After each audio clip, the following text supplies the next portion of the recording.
अस्सलाम वालेकुम। 15 दिसंबर 1964 इंडिया के महकमा मौसमियात ने खलीज बंगाल के जनूब में वाक़िआ अंडमान आइलैंड में एक बहुत बड़े तूफान के बनने की पेशनगोई की। इस पेशनगोई के 7 दिन बाद यानी कि 22 दिसंबर 1964 को ये तूफान जब इंडिया के साहली इलाकों के करीब पहुंचा तो इसकी रफ्तार 110 किलोमीटर फी घंटा से भी ज्यादा थी।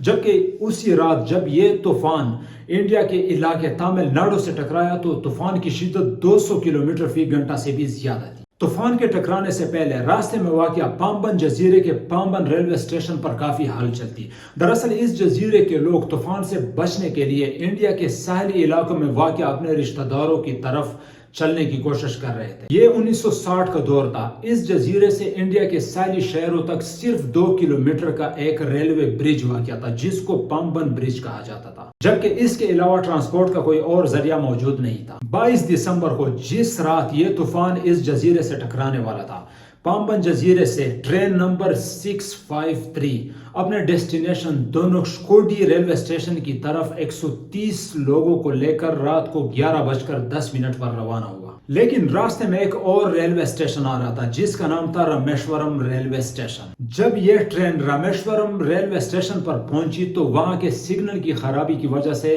ट्रेन रामेश्वरम रेलवे स्टेशन से 15 मिनट ताखीर से निकली। जबकि दूसरी तरफ धनुषकोडी रेलवे स्टेशन के करीब वाक़िआ केबन में सिग्नल मैन इस ट्रेन के पहुंचने का इंतजार कर रहा था। जब ट्रेन मुकर्रर वक्त पर नहीं पहुंची, इसी दौरान इस स्टेशन पर तेज हवाएं और बारिश शुरू हो गई और हालात इस कदर बदतर हुए कि यह स्टेशन पूरी तरह पानी में डूब चुका था। जब ट्रेन मुकर्रर वक्त पर न पहुंची तो धनुषकोडी रेलवे स्टेशन के अमले ने समझा कि शायद तूफान की वजह से ट्रेन वापस रामेश्वरम स्टेशन की तरफ चली गई होगी। जबकि दूसरी तरफ रामेश्वरम स्टेशन के अमले ने यह सोचा कि शायद ट्रेन बहिफाजत धनुषकोडी रेलवे स्टेशन पर पहुंच चुकी है और इस तरह यह तूफानी रात गुजर गई। जब सुबह हुई और दोनों स्टेशन के दरमियान किसी तरीके से राब्ता हुआ तो सूरत हाल इंतहाई खौफनाक थी। दरअसल ये ट्रेन किसी भी स्टेशन पर पहुंचने की बजाय मुकम्मल तौर पर गायब हो चुकी थी। ये रास्ता चूंकि समुद्र में गिरा हुआ था और इस किस्म के मौसमी हालात में रेस्क्यू ऑपरेशन तकरीबन नामुमकिन था। 24 दिसंबर को तूफान मुकम्मल तौर पर थम गया लेकिन तबाही पीछे छोड़ गया।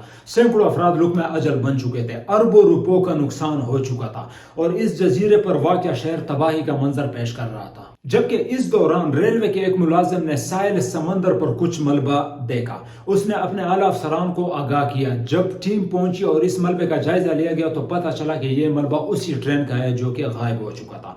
लेकिन भरपूर कोशिशों के बावजूद उस ट्रेन पर सवार 130 अफराद में से किसी की भी लाश न मिल सकी। जब गवर्नमेंट ने इंक्वायरी की तो पता चला कि यह एक्ट ऑफ गॉड था, यानी खुदा का फैसला था और किसी भी इंसान को इसका जिम्मेदार नहीं ठहराया गया। तो ये थी दोस्तों हमारी आज की वीडियो। उम्मीद करते हैं आप लोगों को ये वीडियो पसंद आई होगी। अगर आप लोगों ने चैनल अभी तक सब्सक्राइब नहीं किया हुआ तो चैनल को सब्सक्राइब करके अपने दोस्तों के साथ जरूर शेयर करें।